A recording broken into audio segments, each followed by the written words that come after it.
the role of AI and discipleship. As you do more and more evangelism, especially online or in places where follow-up or discipleship just isn't an option, what do you do? Essentially, the way that Paul speaks in the original language will offer hints to his state of mind, and all these clues will automatically be generated to find where are the other related verses. If you are a Greek scholar, you would know like, oh, certain features are important and let me ask for that feature. Here, you don't have to know anything and you just do a click and the machine just go and find all possible linking. Discipleship feels needed to be one-on-one, and it's the Holy Spirit working in each individual person. How do we harness the power of digital to make disciples? And so now we're exploring a lot of what does it mean to honor the integrity of discipleship and what God's design for discipleship is and that interrelational kind of experience. How do we do that, support that process with AI, and then what can we do to care for each person uniquely? How can we harness technology to fulfill the Great Commission?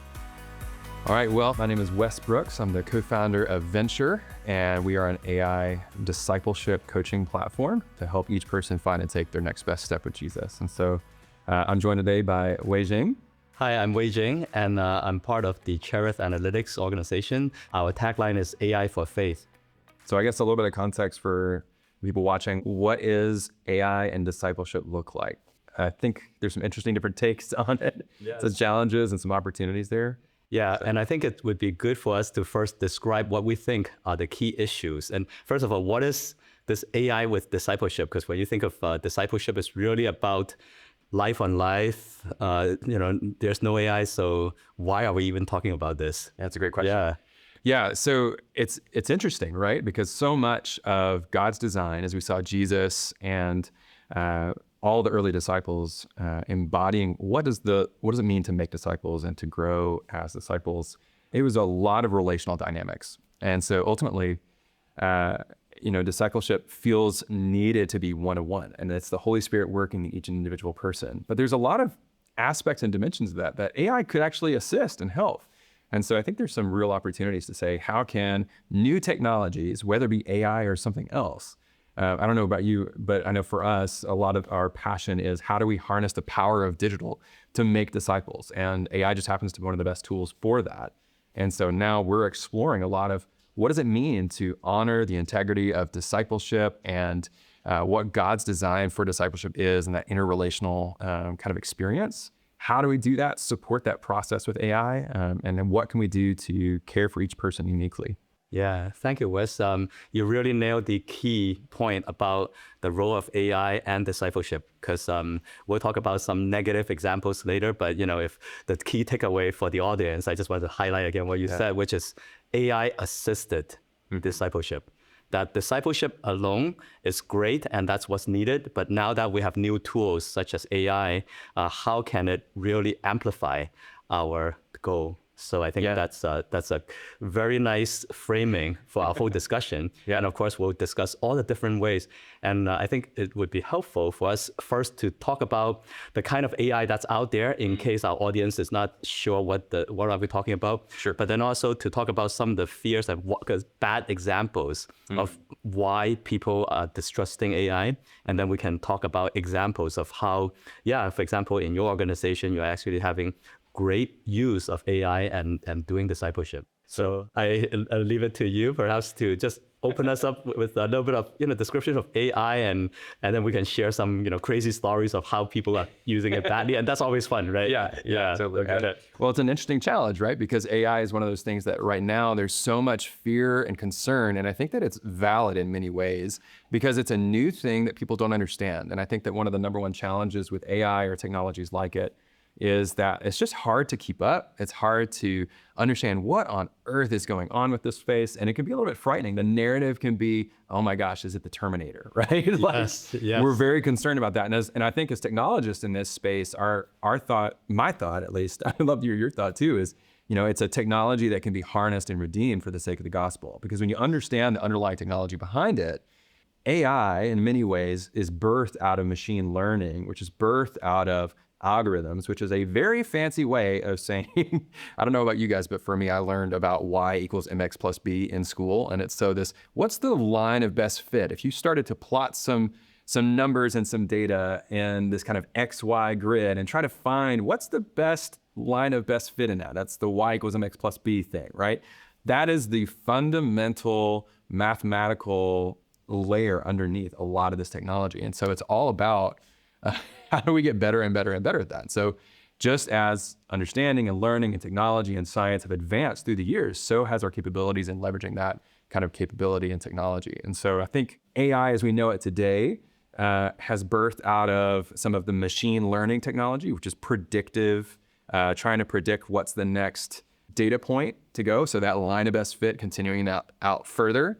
And so then making those predictions. And then in the Gen AI space, I think that it's taken a lot more of the predicting the next word. Yeah, so just to, well, jokingly, right? Like every author says, every single equation you put in your book, you lose half your audience. So when you mention the y equal mx plus b, I think, but just so that I can rescue some of that audience back and say, do not fear.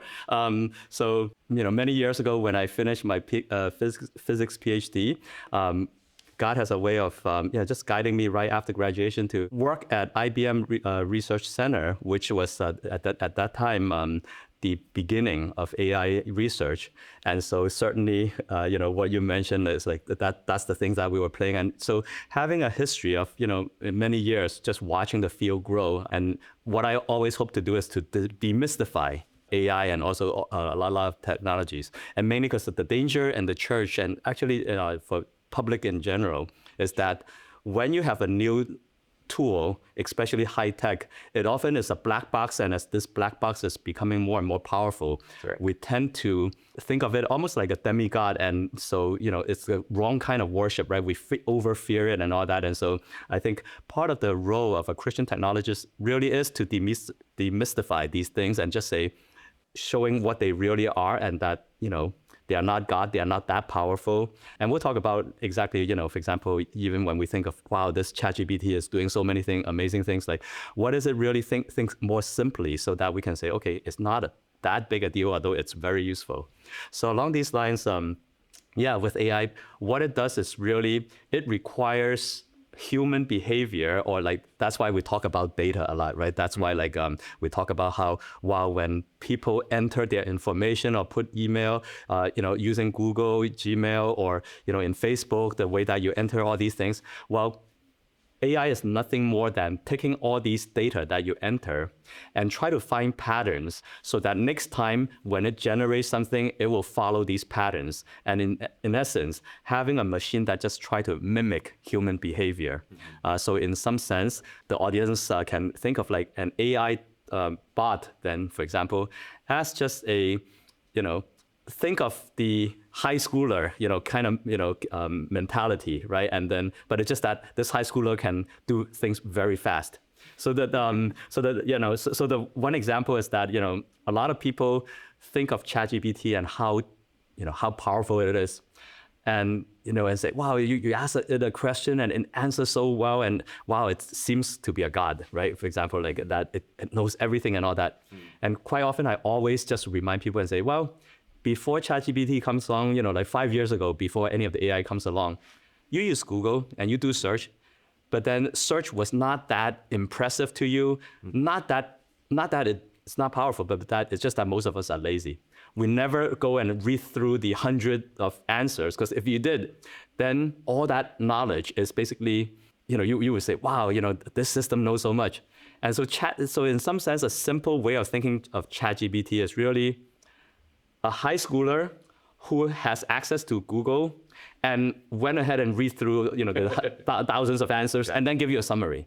So in that sense, that you can just think of it like, so it's no longer that much of a god. It's just a high schooler, and all right. So sometimes you think of it as a college student if they they have the capability of understanding some deeper things. But still, all it is able to summarize what we are very familiar with, the search ability. So in that sense, I just hope that with that example, that we no longer fear AI as this black box that's, dangerous and out to get you and all that. And it's nothing more than just, it's doing the laborious task of, what you are not willing to do, which is read through the answers and summarize, right? So Well, yeah. one thing that I think is a little challenging with AI as well is that there's a lot of narratives that keep coming out of Silicon Valley and amongst the tech elite that's made it challenging for the Christian world to engage with AI and to feel, what is this thing? Is that it's this kind of false gospel that we can replace work, we can replace the human dignity or the human value so that we can have this kind of utopian society that all we have to do is to play.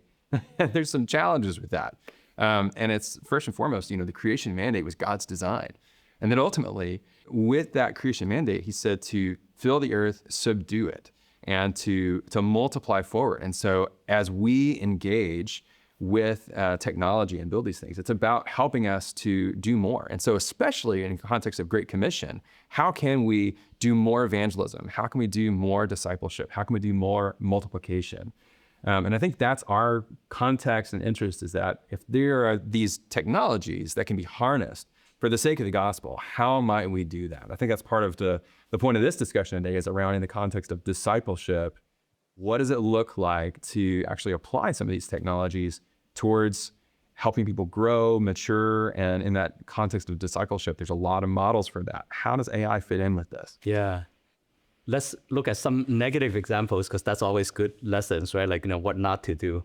And I think even before AI comes along, with the search capability with Google and all that, we've already seen. I spent some of my time in campus ministry, and so in the early days before internet and all that, of course, typical discipleship is, you go read the Bible and you have to do work, and you really have to think through these, like, what does this verse mean, and agonizing over it and think through and then work it with your small group and all that. And, without having to wait for AI, when search comes along, you can have, there are multiple stories of, hey, a small group leader, they would do it the night before instead of the week before to prepare the small group content. Right. And because they are able to be so last minute, because they can just search Google and just grab whatever other people are saying about those, and it's usually pretty good. But then we all know a lot of false teaching and all that, are also on the web, and our students may not be as discriminant or anyway. And so, of course, nowadays it's even easier to do cheating, right? Like, suppose you're like going to lead a passage, you just go in on ChatGPT and just say, all right, what should I ask, or what does this mean?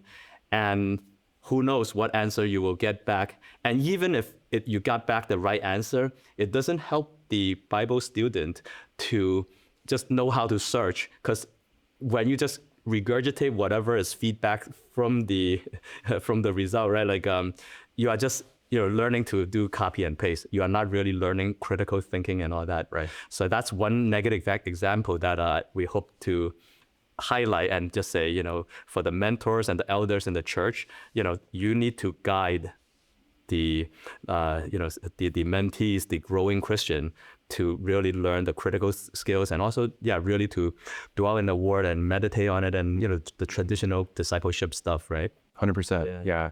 I think that one of the opportunities there too is in education, especially, that's so much of what, in the Christian world, we do a lot of education and training and equipping, right? At various aspects of fulfilling the Great Commission. And so I think one of the things that's really interesting is that in education, you can start to use some of these technologies. So we can be afraid of it because, are they going to start to cheat? They don't start to think very well. They don't want to actually write the essay that they need to write in the classroom. And I've had a lot of interesting conversations with some professors and some teachers, and kind of flip the script in a way to say, imagine if you actually had the AI create 5 essays and then challenge your students to critique those. And so as an example of how you could actually begin to use some of this technology to encourage or to enhance critical thinking as well. And so I think some of it comes down to, how do we use these technologies? If we just take it at face value, it's going to be challenging in new ways, but we have to come up with new ways, new approaches, and new ideas about how do we harness this technology for the sake of, in that case, education, but even for, and especially in discipleship as well. Yeah, and in that sense, it actually highlight the importance of the elders, the leaders, and the more mature Christians, not only to do their traditional teaching and so forth, but also think of how to first to understand this new technology so that they can guide their people. So in that sense, the mentors, the coaches in the church, right, the leaders, really need to understand and embrace this new technology.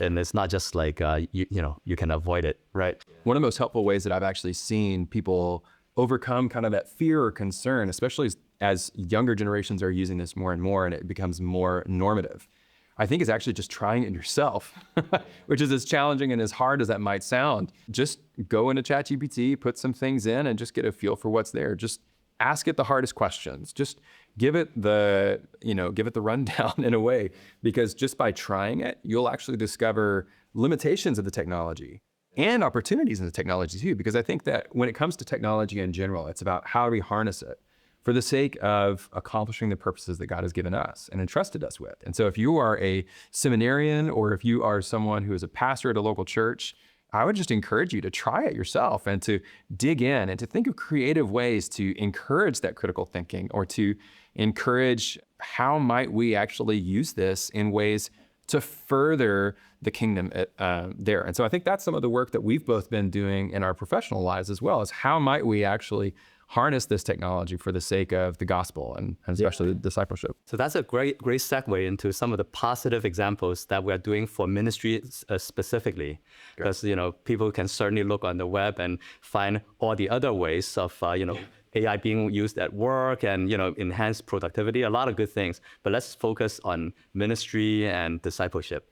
That's true. So, and I know your organizations have been doing amazing things. So will you tell the audience some of those? Yeah, I'd be happy to. So we're an AI coaching platform for discipleship, which is just basically a bunch of jargon. That means we have a coaching interface where you can talk with an AI to think ChatGPT over chat interface.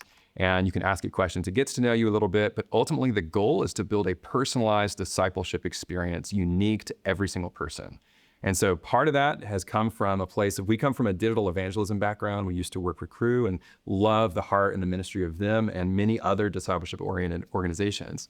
And part of that DNA is that as you do more and more evangelism, especially online or in places where follow-up or discipleship just isn't an option, what do you do?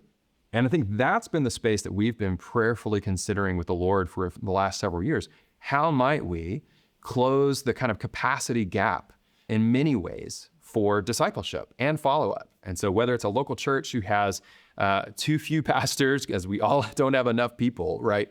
How do we actually help people find and take their best next step along the way? And so one of the things that we've done is that we think that AI can help to do that. And so some of that is just like if you were a mentor sitting down with an individual person, they ask you a question and you don't know necessarily the answer to that. You might have to go back and do a little bit of research and learning and digging yourself. And so what we do is we look online for trustworthy resources and try to summarize that same information and to bring it back in a way that delivers the critical ingredients for spiritual growth and development. And so that's some of the work that we've been doing, is how do we actually help each person find and take that next step to where we can deliver bite size for the TikTok Gen Z generation, next steps that are incorporating the critical ingredients for growth that ultimately lead to true life transformation, to walking fully in the ways of Jesus. And so we're a startup, we're brand new in that space, but we're really passionate about how do we celebrate and collaborate with the Holy Spirit and with believers in this interpersonal relational dynamic, that when there's not the opportunity to connect in person, or there's not the opportunity because there's just not enough people to do that, how do we come alongside, answer questions, support their spiritual growth and development, and help them move forward in their faith? So it's so important to highlight what you just said, which is usually when we talk about AI, the general public talk about, oh, they will replace the jobs. And of course, for pastors and church leaders, when they think of AI, and their top fears, oh no, they are going to replace the pastors or replace the leaders, right? But here, that's so wrong. The whole point that we need to highlight triple times, right, is that it is when you are in a location where there are just no access to leaders, where you are likely on your own to mistakenly look at the wrong things, or like if you search, you go and follow false teaching. That's when with the lack of faithful, godly leaders, you are building something that will give the right answer rather than leave it to other AIs to answer the wrong, to give the wrong answer. So it's so important to highlight that. Well, thank you. Yeah, so we are, in Cherith, we've been helping to create tools that's essentially in the realm of Bible engagement. Essentially, how can we present the Bible in a more appealing fashion to and encourage people to dive deeper into the Bible by using AI technology.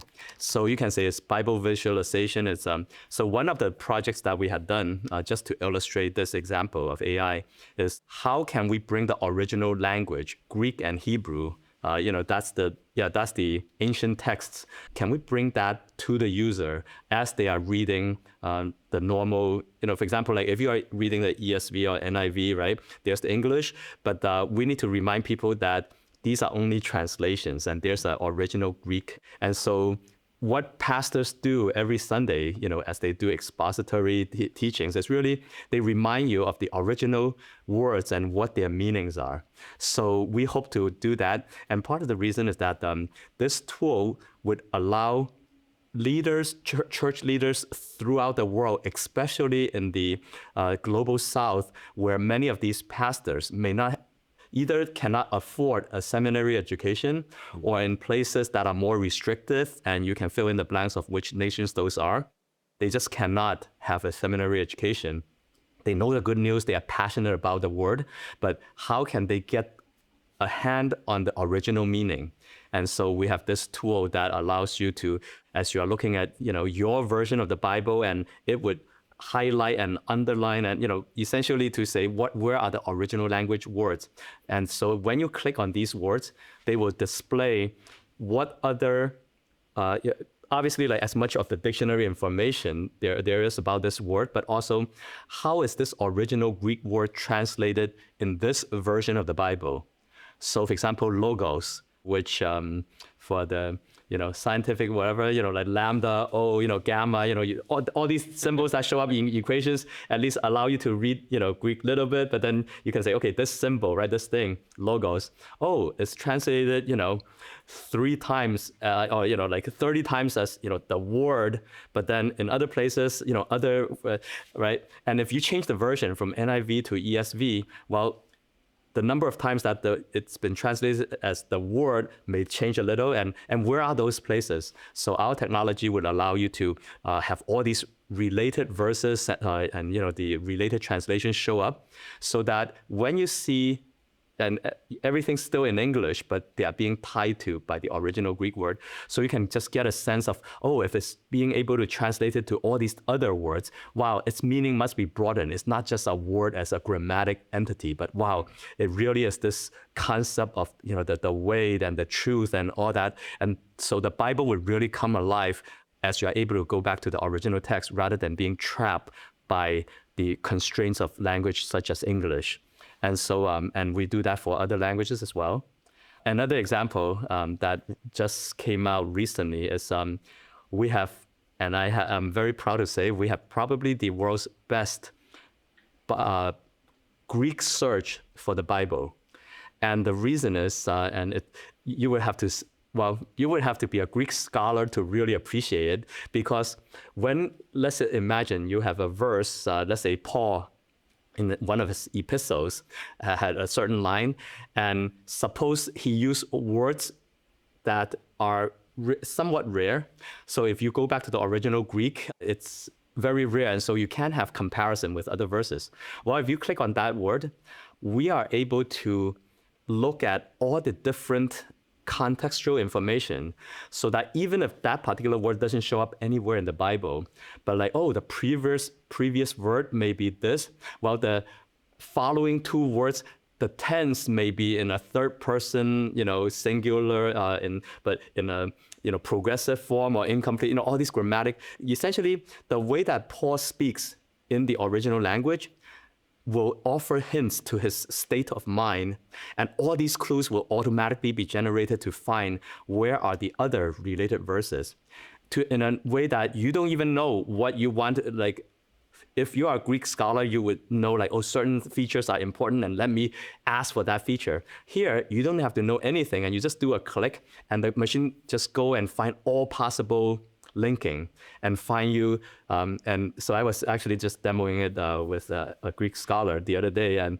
he's like, wow, like all those words and the nearby words don't show up, but it really makes sense. Like this seemingly unrelated verse, it really is relevant to this other thing. And so that's the kind of ability that we, obviously are not doing it manually. These are all AI technologies.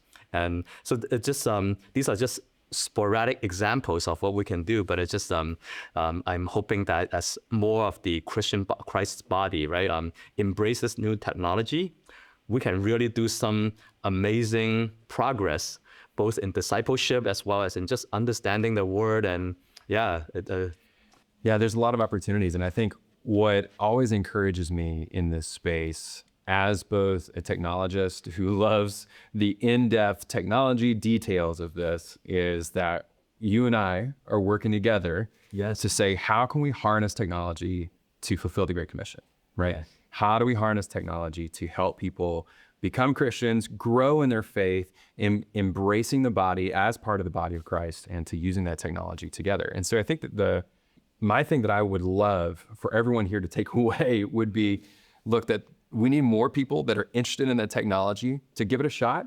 that be encouraged that there's also deep technologists like ourselves who are in the weeds day to day, and we need more people like ourselves. And there's countless others that are already working on other projects as well, whether it be mentor matchmaking or the work that you guys are doing or what we're doing and personalized discipleship plans and experiences. And there's just amazing things happening for the sake of the gospel. And we need more of that work each and every day. And so it takes all of us coming together to try new things and a willingness to say, as these new projects come out, how can we try them together, give them a shot, and ultimately use them for the sake of the gospel? And I think there's some amazing things there. And it's just amazing that it's as if, we really are, of the same spirit. We didn't script these, and the 2 points that I want to say, you just said them, right? But so, and our audience will find again, I'll just say, I'll highlight what Wes is saying, and because, that's what I wanted to say too. Yeah. And the 2 points, first is that a lot of times, when people look at all the different Christian organizations and why do you do this, and all these different technology attempts and all that, and assume that we must be in competition. But no, we are all cooperating. We all want to help each other and just further kingdom. So for anyone out there who's just think that, oh, you want to be involved in all that and which one to pick, just find anyone, and then we'll be referring you to the right place, right? Like right fit and all that. Because it's about the Great Commission, right? Exactly. It's about how do we ourselves fall more in love with Jesus, and in what we build, how we build it, and what we do each and every day. I mean, that's why we're all part of this work, right? Exactly. And so how can we praise Jesus through the work, and ultimately help others to see, savor, and share Jesus in their everyday lives? That's what we are all about. And so we want to harness AI technologies, whatever that is, ultimately to help people to do that. Right. And basically, like, we are one team. Yeah. And then the second point is really like thinking about the bigger Lausanne spirit, which is that it's about the workplace and it's about all of us. Yes. We need you. Everyone need to be in this to fulfill the Great Commission. And along those lines, it's just thinking back at why we started Cherith in the first place. I was in the Bay Area. Our family felt called to come to the Bay Area, and when I find that there are so many technologists, obviously, in these top companies in the world, and their talents are being underutilized. You may have, someone working in AI in Google, and all that the local church asks of them is like, okay, to make sure the PowerPoint for Sunday works, right? It's just crazy. So this is a call out to all the technologists out there, and not just technologists, anyone passionate about the space. Exactly. And it's like, there are a lot of organizations, Christian organizations, making use of technology that can make use of your help. That's right. You can still be in your job, but if you volunteer just several hours, perhaps it's to do some fun coding, perhaps it is giving business advice, because all our organizations in a way needs the skills and the experiences. Including on the ground, right? Exactly, So even exactly. our full-time missionary friends as well, there's opportunities to be involved. So whether you are in, I come from a Fortune 500 background myself, as well as my co-founder does, and there's so many opportunities to be a part of kingdom-minded projects. We would love to stay connected with each of you and have opportunities for you guys to jump in these kingdom-minded projects and ultimately support the work of how do we advance the kingdom further. And we want to celebrate what God's doing in each of those projects as well. And so whether you are a professional, design, marketing, creative, engineer, scientist, you name it, God can use those incredible skills for advancing the cause of Christ where you are, or full-time somewhere else too. And so there's so many opportunities for that. And we would love to chat. You can follow up with, I think, each of us in that and reach out for more. Amen to that. Thank you.